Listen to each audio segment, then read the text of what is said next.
আসসালামু আলাইকুম দেশের মানুষ, কি অবস্থা? সবাই ভালো? সবাইকে জানাচ্ছি ঈদ মোবারক।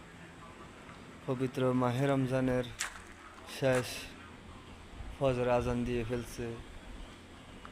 অবশ্যই কাজ করতেছি রাত জেগে।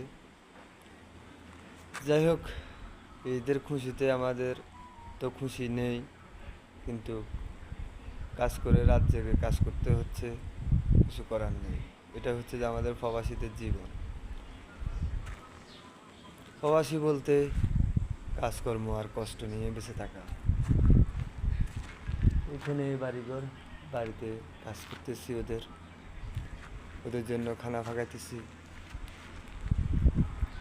সকালবেলা ওরা ঈদের নামাজ পড়ে এসে খানা খাবে, আর আমরা ওদের জন্য পাক শাক করতেছি। আমার এক ভাইও আছে, আমিও আছি সাথে। আমাদের হাঁড়ি পাতিলার দেখছি, আর এখানে একটা ছাগল রান্না করতেছি। এটাই হচ্ছে